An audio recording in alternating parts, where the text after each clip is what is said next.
Hello friends, welcome to Kaushal and academy of commerce. आज हम हमारे वीडियो में लेके आए हैं थ्योरीज ऑफ पर्सनैलिटी। इसका जो फर्स्ट पार्ट है इस वीडियो का वो हमने अपलोड कर दिया था, जिसमें हमने बात की थी कि पर्सनैलिटी क्या होती है, उसके डिफरेंट टाइप्स। और आज हम बात करेंगे थ्योरीज की, कौन कौन सी थ्योरी होती है पर्सनैलिटी की। Mainly psycho analytical theory, self theory, social learning theory और सिचुएशन स्ट्रेंथ थ्योरी। ये जो टॉपिक है वो हमने बताया था, हमारे यूजीसी नेट का एग्ज़ाम होता है उसके पर्सपेक्टिव से भी इम्पोर्टेंट है और एमकॉम के पर्सपेक्टिव से भी इम्पोर्टेंट है। तो चलिए स्टार्ट करते हैं डिस्कशन को आज के। फर्स्ट ऑफ ऑल हम समझेंगे कि साइको एनालिटिकल थ्योरी क्या होती है। साइको एनालिटिकल थ्योरी को डेवलप किया गया था सिगमुंड फ्रॉइड के द्वारा। ये थ्योरी मेनली क्या बात करती है कि एक इंडिविजुअल की जो पर्सनैलिटी है वो कैसे डिटरमाइन होती है। पर्सनैलिटी जो मेनली ह्यूमन जो ब्रेन है वो रिस्पॉन्सिबल होता है एक इंडिविजुअल की पर्सनैलिटी को शेप करने के लिए, कि एक ह्यूमन ब्रेन कैसा है उसका उस वो डिटरमाइन करता है पर्सनैलिटी को। अब इसमें क्या किया गया है, एक तरह से ब्रेन के स्ट्रक्चर को समझाने की कोशिश की गई है। और वो ब्रेन जो ह्यूमन ब्रेन है वो कैसे डिसीजन मेकिंग लेता है, कैसे एक सिचुएशन को या कोई नीड है उसको हैंडल करता है, उस प्रोसेस के थ्रू समझाया गया कि एक इंडिविजुअल बिहेव कैसे करता है। और वो जो बिहेवियर होता है एक इंडिविजुअल का वही डिटरमाइन करता है उसकी पर्सनैलिटी को। तो एक तरह से इसमें ह्यूमन ब्रेन और बिहेवियर पे फोकस किया गया है।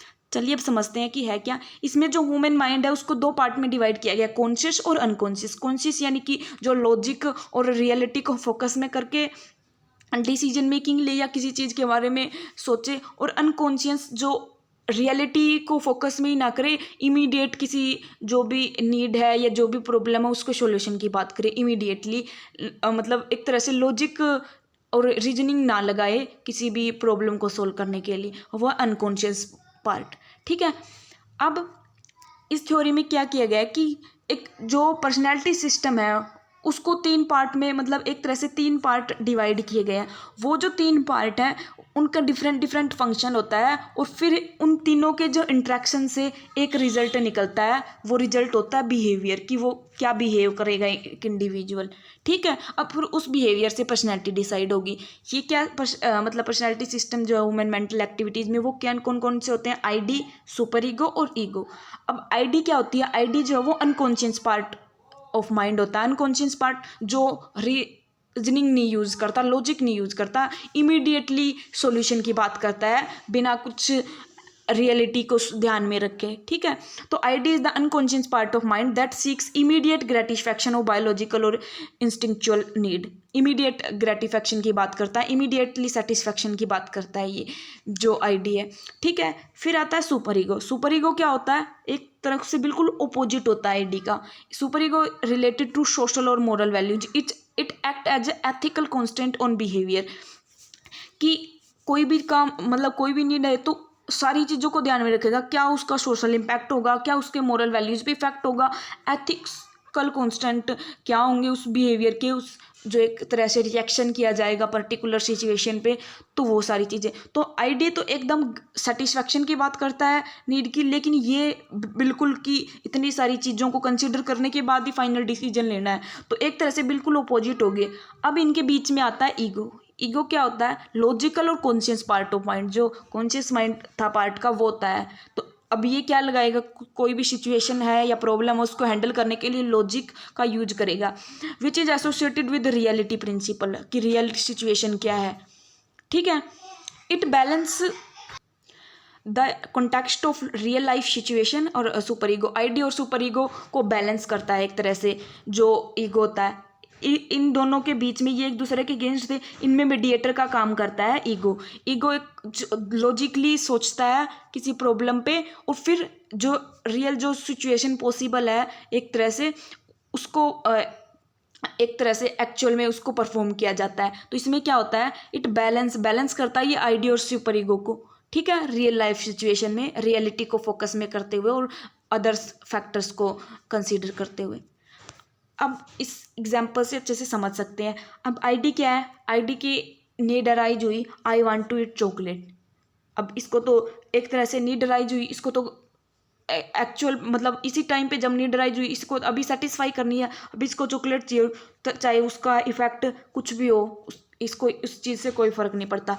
फिर आया super ego. Super ego direct बोल देता है कि I am on super diet पे है, तो एक तरह से बिल्कुल अगेंस्ट हो गया इस खाने के। फिर आया ईगो क्या है, रियलिटी को एक तरह से ध्यान में रखा कि हाँ कितनी स्ट्रॉन्ग डिजायर आई है। फिर डाइट पे भी है, तो इसने ऑल ओवर दोनों के बीच में मेडिएशन बैठाने की कोशिश की, ईट ए स्मॉल पार्ट ऑफ चॉकलेट, कि दोनों में के मतलब कॉम्प्रोमाइज कर ले कि पूरी भी नहीं खानी है लेकिन डाइट पे है तो इसलिए स्मॉल पार्ट खाना है, ठीक है। तो ये होता है आईडी, ईगो और सुपर ईगो। फिर इसके बेसिस पे जो एक्शन लेता है इंडिविजुअल, उससे उसका बिहेवियर डिसाइड होता है और उस बिहेवियर से उसकी पर्सनैलिटी डिसाइड होती है, ठीक है। अब बात करते हैं नेक्स्ट थ्योरी की, जो कि है सेल्फ थ्योरी। सेल्फ थ्योरी को दिया गया था कार्ल रोगर्स के द्वारा। इसको ऑर्गेनिज्म थ्योरी और फील्ड थ्योरी भी बोला जाता है, ठीक है। अब ये थ्योरी किस बारे में बात बताती है? This theory emphasize on the set of perception an individual has for himself about his capability, competence and worth as a person। Self theory में कि इंडिविजुअल अपने खुद के बारे में क्या सोचता है, अपनी खुद की कैपेबिलिटी, कम्पिटेंस और वर्थ उसकी खुद की नज़रों में उसकी क्या है, तो वो चीज़ डिटरमाइन करती है उसकी पर्सनैलिटी को, कि एक तरह से उसकी खुद की परसेप्शन क्या है खुद के बारे में, वो खुद के बारे में क्या सोचता है, वो चीज़ डिफाइन करती है उसकी पर्सनैलिटी को। अब जो सेल्फ है खुद के बारे मतलब सेल्फ थ्योरी है, इसमें खुद के बारे में कैसे सोचता है इंडिविजुअल, एक तरह से 4 टाइप्स है, इसके 4 एलिमेंट्स हैं, उन में अलग अलग इंडिविजुअल उन अलग अलग फैक्टर से एलिमेंट से रिलेटेड क्या उसकी परसेप्शन होती है और रियलिटी क्या होती है, तो उसके बेसिस पे पर्सनैलिटी एक तरह से डिटरमाइन होती है एक इंडिविजुअल की। तो वो 4 एलिमेंट कौन से हैं? ये हैं वो 4 एलिमेंट सेल्फ थ्योरी के, जो एक तरह से हेल्पफुल होते हैं डिटरमाइन करने के लिए पर्सनैलिटी को। सेल्फ इमेज क्या होती है? What an individual think about himself, कि उसकी खुद की इमेज क्या है, उसकी खुद की नज़रों में क्या परसेप्शन है उसकी अपने खुद के बारे में, कि वो कैसा है, उसकी क्या पर्सनैलिटी है, ठीक है। आइडियल सेल्फ होता है कि वो कैसा बनना चाहता है, कैसा दिखना चाहता है। अब सेल्फ इमेज तो कुछ और होगी, लेकिन आइडियल सेल्फ वो कैसा बनना चाहता है, would like to be. Looking glass self, कि वो ये जो उसके माइंड में परसेप्शन की और लोग उसको क्या समझते हैं, मतलब और लोग उसके बारे में क्या परसेप्शन है, कि perception of how others are perceiving him, और लोग उसको कैसे परसीव करते हैं, वो है लुकिंग ग्लास सेल्फ। नेक्स्ट है रियल सेल्फ है कि what other show you with respect to your self image, कि उसकी जो सेल्फ इमेज है उसके कंपैरिजन में, उसके रिलेशन में एक्चुअल में जो अदर लोग हैं मतलब अदर पीपल्स हैं, वो उसको क्या एक तरह से उसके बारे में उन रियल में उनकी क्या परसेप्शन है। ये लुकिंग ग्लास में तो वो खुद सोचता है कि लोगों की मेरे बारे में ये परसेप्शन होगी, लेकिन रियल सेल्फ में एक्चुअल में क्या परसेप्शन है, उसकी जो सेल्फ इमेज है, जो उसने सोच रखा है कि मैं ऐसा हूँ, उसके बारे में उस कंपैरिजन में रियलिटी क्या है, ठीक है। अब इसके अंदर एक कंसेप्ट और है सेल्फ कंसेप्ट क्या है? An outcome which form the basis of individual behaviour and personality, कि एक तरह से उसकी जो का बिहेवियर डिसाइड करता है उसकी पर्सनैलिटी, उसका सेल्फ कंसेप्ट। अब इस सेल्फ कंसेप्ट में क्या आता है? आई और मी, 2 पॉइंट आते हैं। तो आई क्या इंडिकेट करता है? आई इंडिकेट करता है कि उसका खुद का साइकोलॉजिकल प्रोसेस क्या है, कि वो खुद के बारे में क्या सोचता है। एक तरह से जो हमने पिछली स्लाइड पे पढ़े थे जो टॉपिक्स, कि उसका खुद का सेल्फ इमेज क्या है, वही चीज़ें इसके अंदर इंक्लूड है, बस एक थोड़ा सा अलग कंसेप्ट दे दिया। अब आई क्या इंडिकेट करता है कि उसका खुद का क्या पर्सनल सेल्फ है, मतलब खुद की साइकोलॉजिकल प्रोसेस क्या है। और मी इंडिकेट करता है कि thinking of an individual as how he appears to others, कि वो दूसरों को कैसा अपीयर होता है, तो वो उसका सोशल सेल्फ। अब ये पर्सनल सेल्फ और सोशल सेल्फ दोनों को मिला के बनती है उसकी टोटल ऑल ओवर पर्सनैलिटी और उसका बिहेवियर। तो पर्सनल सेल्फ और social self determine individual behaviour and behaviour determine his personality, ठीक है। अब बात करते हैं नेक्स्ट थ्योरी, जो कि है social learning theory. Social learning theory को दिया गया था अल्बर्ट बुंद्रा के द्वारा। अब ये थ्योरी किस बारे में बात करती है? This theory states that the people can learn from each other through imitation, observation and modelling. ये थ्योरी बात करती है कि सोशल लर्निंग से मतलब सोशल लर्निंग की जा सकती है, एक दूसरे से सीखा जा सकता है। अब एक दूसरे से कैसे सीखा जा सकता है? इमिटेशन के थ्रू। इमिटेशन होता है कॉपी करना, सेम कॉपी करना। ऑब्जर्वेशन, ऑब्जर्व करना, एंड मॉडलिंग के थ्रू। इनके थ्रू एक इंडिविजुअल लर्न कर सकता है, और जो सोशल लर्निंग जो उसने की है वो चीज़ अफेक्ट करती है उसकी पर्सनैलिटी को, और एक तरह से डिटरमाइन करती है उसकी पर्सनैलिटी को कि इंडिविजुअल कैसे लर्न करता है, ठीक है। अब इसमें क्या है, 4 एलिमेंट होते हैं इसके, अटेंशन, रिटेंशन, रिप्रोडक्शन और मोटिवेशन। ये एक तरह से प्रोसेस होती है लर्निंग की। अब प्रोसेस कैसे, अटेंशन, पहले अटेंशन पे की जाएगी कि क्या वो लर्न करना चाहता है, कहीं से वो देखेगा इन्वायरमेंट में से, हाँ कि भाई ये चीज़ मुझे लर्न करनी है। अब देखे तो बहुत सारी चीज़ का, लेकिन अटेंशन किस पे फोकस कर रहा है, वो एक तरह से ध्यान किस चीज़ पे दे रहा है, तो अटेंशन। फिर रिटेंशन, रिटेंशन अब एक टाइम पे ध्यान तो दे लिया, अटेंड तो कर लिया उस चीज़ को, रिटेन करना, उसको रिटेन करना, उसको याद रखना, ठीक है। फिर आएगा रिप्रोडक्शन। रिप्रोडक्शन मतलब एक्चुअल में उस चीज़ को जो उसने एक तरह से सोची थी उसको एक्चुअल में उसको यूज करना, रिप्रोडक्शन करना, उसको दोबारा से, वहाँ पे तो सिर्फ देखा था, उसको ग्रैप किया था, लेकिन एक्चुअल में यूज करना उसको, रिप्रोडक्शन। फिर मोटिवेशन। अब ये ऑल ओवर जो प्रोसेस है इसके लिए मोटिवेशन की जरूरत होगी कि उसे कुछ लर्न करना है, ठीक है। तो ये 4 एलिमेंट है सोशल लर्निंग थ्योरी के। अब बात करते हैं नेक्स्ट थ्योरी जो कि है सिचुएशन स्ट्रेंथ थ्योरी। ये थ्योरी क्या बात करती है, this theory proposes that the way personality translated to behaviour depend on the strength of the situation. कि सिचुएशन डिटरमाइन करती है एक इंडिविजुअल की पर्सनैलिटी को, कि उसकी पर्सनैलिटी कैसी होगी, वो किस सिचुएशन में है।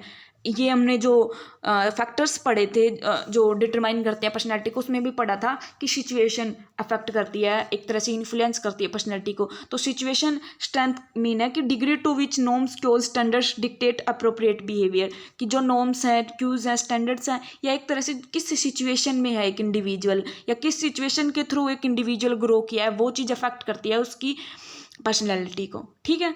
नेक्स्ट हम कुछ समझते हैं पर्सनैलिटी एट्रीब्यूट जो इन्फ्लुएंस करते हैं ऑर्गेनाइजेशनल बिहेवियर को।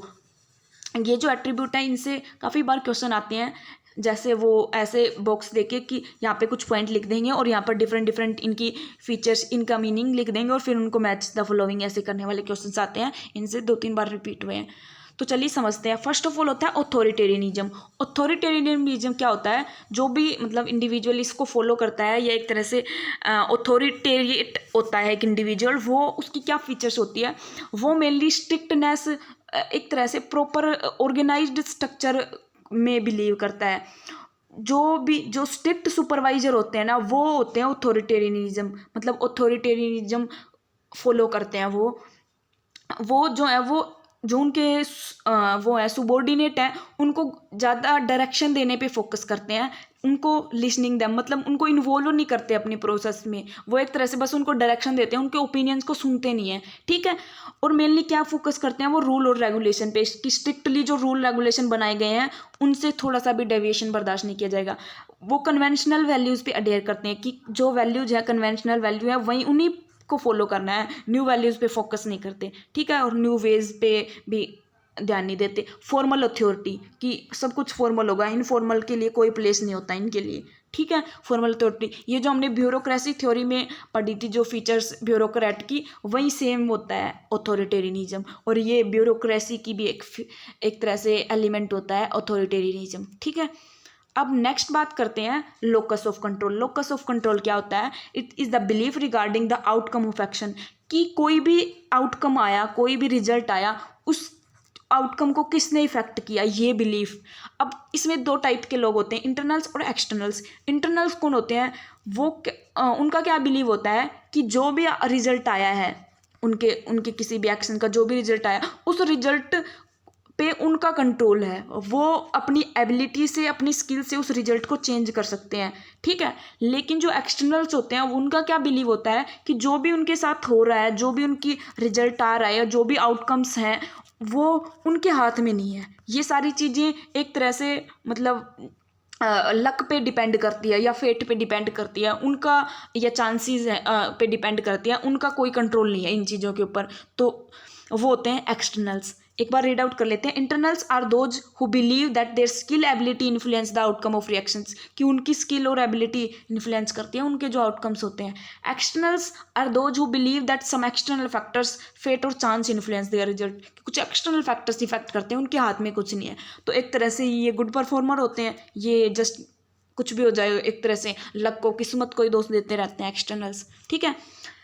नेक्स्ट है मैचिवलिनिज्म। मैचिवलिज्म को जो ये टर्म है, इसको निकोलो मैचिवली के द्वारा दिया गया था। अब ये क्या होती है, ये होती है degree of individual effort to gain control over organisational task, the degree to which an individual is pragmatic, maintain emotional distance, believe that end can justify means.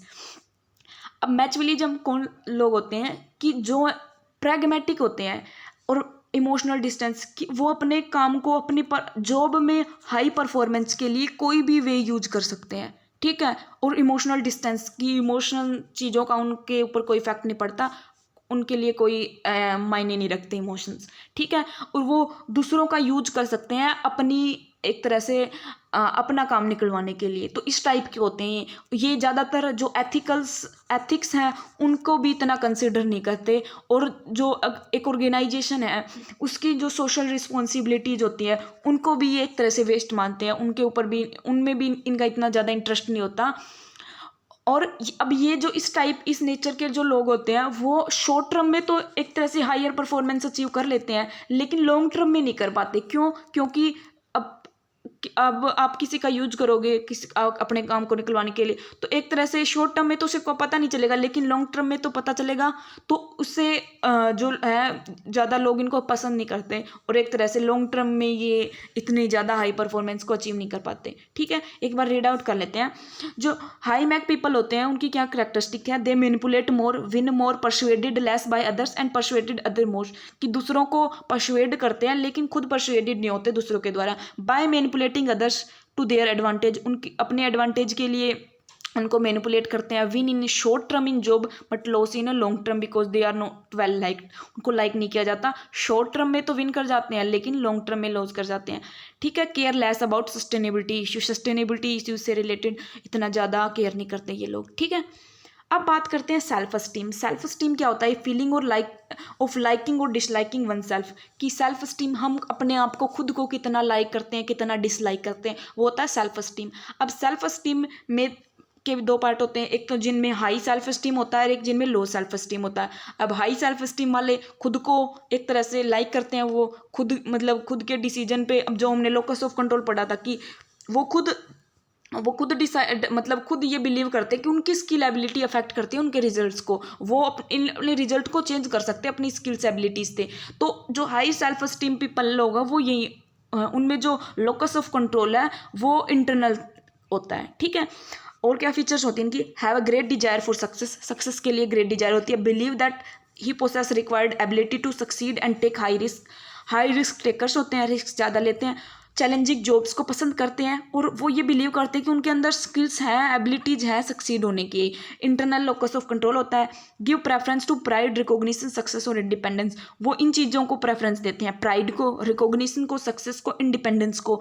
सिर्फ मॉनेटरी जो रिवार्ड्स हैं उन्हीं पे को प्रेफरेंस नहीं देते कि भाई उनको यही सैलरी मिल रही है, प्रमोशन मिल रहा है।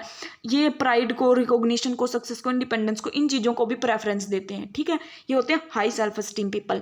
अब आते हैं low self esteem people. Low self esteem कौन से होते हैं? जो खुद को पसंद नहीं करते, are influenced by external factors, जो एक्सटर्नल फैक्टर्स से ज़्यादा इन्फ्लुएंस होते हैं, दूसरों को ज़्यादा रिस्पेक्ट देते हैं और उनके ओपिनियंस को, कि उनके खुद के ओपिनियन को की वैल्यू नहीं करते। वो ये सोचते हैं कि हम खुद तो है ही नहीं कुछ, मतलब एक तरह से खुद का उनका जो सेल्फ स्टीम है वो बहुत कम होता है। दूसरों के ओपिनियंस को ही अच्छा मानते हैं और एक तरह से कोई भी अनप्लीजेंट सिचुएशन को फेस नहीं करना चाहते, क्योंकि अभी इनको एक तरह से कॉन्फिडेंस नहीं होता अपनी ओपिनियंस पे, अपने व्यूज़ पे, ठीक है, अपनी नॉलेज पे कॉन्फिडेंस नहीं होता। Try to please others, easily दूसरों लोगों को माफ़ करना, मतलब प्लीज़ करना की ट्राई करते हैं, क्योंकि ये अनप्लीजेंट सिचुएशंस को बियर नहीं कर सकते, एक तरह से इनको फियर लगता है, ठीक है। अब बात करते हैं सेल्फ मॉनिटरिंग। सेल्फ मॉनिटरिंग क्या होता है? Personality trait that measure individuals ability to adjust his और her behaviour to external situational factors. अब सेल्फ मॉनिटर्स कौन से होते हैं? वो इंडिविजुअल जो जिस भी सिचुएशन में काम कर रहे हैं, उस सिचुएशन में उन्होंने जिन लोगों के साथ इंटरेक्ट करना पड़े, उन्हीं लोगों का बिहेवियर को पहले अच्छे से समझेंगे और फिर अपना बिहेवियर उनके हिसाब से चेंज कर देंगे, ठीक है। तो ये होते हैं self monitors, high self monitors. और लो सेल्फ मॉनिटर्स जो जैसे हैं वो चेंज नहीं कर सकते। अब क्या पता एक तो अलग बंदे के साथ बिहेव करना पड़े, एक अलग, तो उनका बिहेवियर दोनों के साथ सेम रहेगा। वो ये नहीं है कि इसके साथ इसके अकॉर्डिंग बिहेव करे, इसके साथ इसके अकॉर्डिंग बिहेव करे। एक तरह से इनमें कंसिस्टेंसी होती है, मतलब चेंज नहीं कर सकते अपने बिहेवियर को। लेकिन जो हाई सेल्फ मोटिवेटर्स होते हैं वो प्रेडिक्ट कर लेते हैं, अच्छे से समझ लेते हैं अगले बंदे का क्या बिहेवियर है, उसकी क्या नेचर है, उसके हिसाब से अपने बिहेवियर को चेंज करते हैं, ठीक है। High self motivators observe other behaviour and adjust their behaviour according to them, दूसरों के बिहेवियर को समझते हैं फिर अपने बिहेवियर को उसके अकॉर्डिंग एडजस्ट कर लेते हैं। लाइक मोबिलिटी इन करियर्स को चेंज करते रहते हैं करियर्स को। Can wear a mask suitable to situation, जिस सिचुएशन में है वैसा ही मास्क पहन लेते हैं एक तरह से।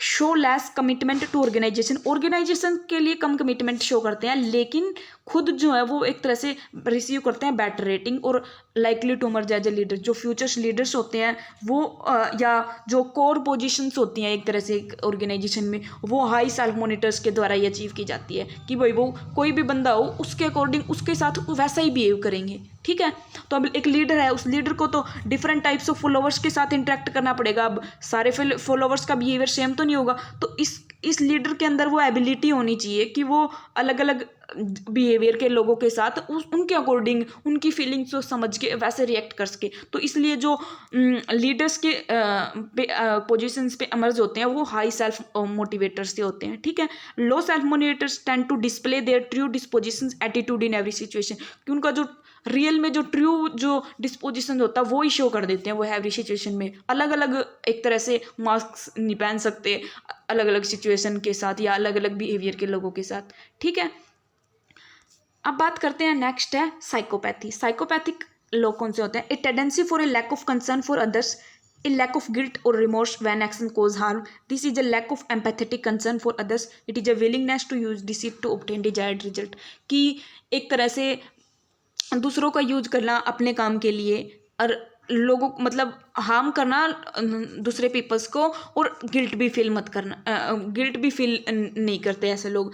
ठीक है, तो एम्पैथेटिक कंसर्न दूसरों के लिए कम होता है इनके अंदर, लैक ऑफ गिल्ट और remorse when action cause harm. ठीक है, और यूज़ करते हैं deceit to obtain desired result, अपने डिजायर्ड रिजल्ट को अचीव करने के लिए डिसीट जैसी चीज़, मतलब एक तरह से धोखा किसी के साथ या बिट्रे करना अदर पर्सन्स को, वो चीज़ें यूज करते हैं साइकोपैथेटिक पर्सन। तो साइकोपैथिक ऐसी टेंडेंसी होती है। अब बात करते हैं नैर्सिसिज्म। नैर्सिसिज्म में क्या होता है? A person who has a high sense of self importance, require high admiration and is arrogant. Narcissism commonly think they are overqualified for their position and often have a tendency to exploit situation and people and a lack of empathy. अब ये लोग होते हैं वो खुद को कुछ ज़्यादा ही ओवर क्वालिफाइड मानते हैं। ठीक है, कि हमारा जैसा तो कोई है ही नहीं, मतलब हमारे अंदर सारी क्वालिटीज हैं, हम जिस पोजीशन पे काम कर रहे हैं वहाँ पे बहुत कम स्किल्स रिक्वायर्ड हैं और हमारे अंदर बहुत ज़्यादा हाई स्किल्स हैं। ठीक है, खुद को एक तरह से बहुत ज़्यादा इंपॉर्टेंस देने लगते हैं, high sense of self importance. ठीक है, और एक तरह से ये मतलब वो करते हैं कि इनको ऐसा फील होता है कि इनको ज़्यादा एडमायरेशन मिलनी चाहिए क्योंकि ये बहुत कुछ ज़्यादा ही ओवर क्वालिफाइड है। ठीक है, अपने आप को कुछ ज़्यादा ही हाई क्वालिफाइड समझने लग जाते हैं, और ये क्या करते हैं? Tendency to exploit situation and people and a lack of empathy की भी एक तरह से कमी होती है इनके अंदर, और एक्सप्लोइट करते हैं सिचुएशंस को और पीपल्स को। ठीक है, ये था हमारा आज का वीडियो जिसमें हमने बात की डिफरेंट टाइप्स ऑफ थ्योरीज और कुछ जो ट्रेट्स हैं इंडिविजुअल्स की जो इन्फ्लुएंस करती हैं ऑर्गेनाइजेशनल बिहेवियर को। ठीक है, चलिए मिलते हैं नेक्स्ट वीडियो में। Thank you.